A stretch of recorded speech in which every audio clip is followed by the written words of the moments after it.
Alright, here's a quick little video going over some of the master fader secondary buttons that are a little different than the individual channel buttons. So I went over what these sections are. I want to talk about a little bit of what these buttons are that they do. Let's going to talk about the auxiliary and then the groups, because those are the ones you'll use most of the time. We don't have a lot of post-processing to take advantage of the auxiliary returns. So here's your auxiliary sections. These are the master outputs. If these are at 0, then nothing is going to go out. But they're going to take whatever is being sent to them, mix down, and adjust their overall levels. Talk about mixing in another video, but for now, these are the master faders. So each one has their own mute. So we can mute them. They don't have mute group options like the individual channels do, but you can mute them independently. Most of the time, that's not what's done. We're just adjusting the levels up and down accordingly. Right below them is an AFL level. That is what we'll select, and you can monitor the level at the master level meter up at the top. The difference between AFL and PFL is this is after fader level, which all of your masters will be, because they're getting the levels as given by the individual channels, so they can't see the pre-fader level. And then the individual channels will have a PFL, which is you're looking at the level as it comes in at the beginning of the board. So those are your two buttons that go along with it, and then obviously how much or how little. Pretty simple. This next button here is a little tricky because what this does is actually flips the script. It flips the role of this rotary fader, this round little knob, and this fader here. So if you select that on any one of these 8, it will switch what the function of these knobs and these knobs are doing. So and what that is to say is this will still be, instead of this being auxiliary send 1, this will be auxiliary send 1. So if this was down, there would be nothing. So I could use this to monitor my level at my monitors.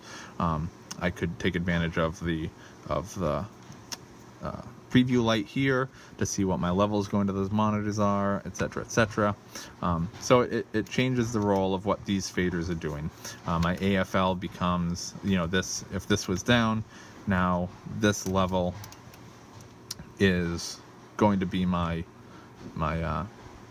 pre-fader level for this and whatnot. Now the reason why we see lights is because I have, as you can see here, I have some signal coming in from the computer, and it's going to my auxiliary one, which is coming down here. If I flip it again, it goes off because it's not grouped. If you watch the video on grouping and some of those the gray button channel, you'll see how that functions.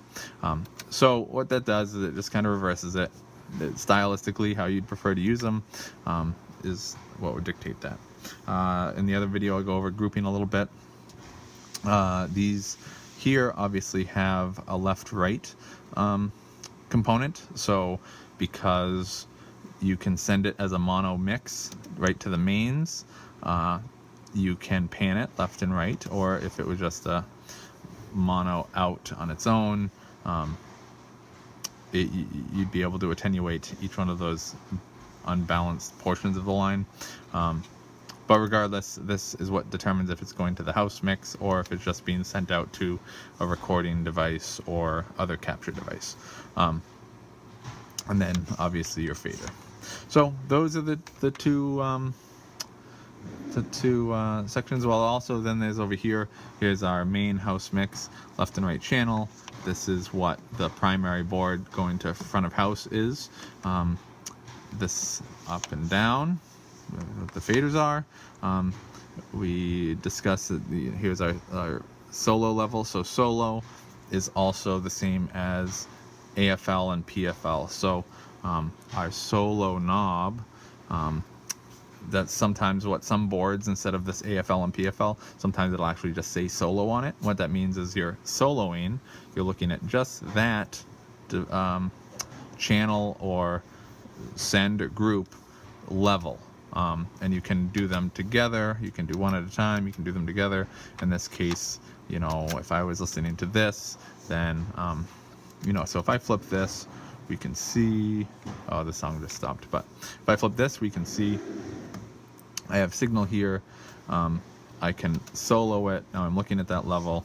I can solo multiple things at the same time if I'm sending it out to those things, right? So in this case, I'd be listening to multiple mixes at once, so I can kind of build my own little micro mix that I'm monitoring. That's what this knob is doing when I'm listening to it out of this monitor. This monitor out would be if this was maybe more of a studio setup, where this would adjust the level of the monitor speakers in the room. And then we have this main to phones button. That basically just means you can set it so that you're only listening to anything out of the headphones when you're soloing it, or you can listen to what the actual main mix is redundantly, maybe if you want a little bit more clarity.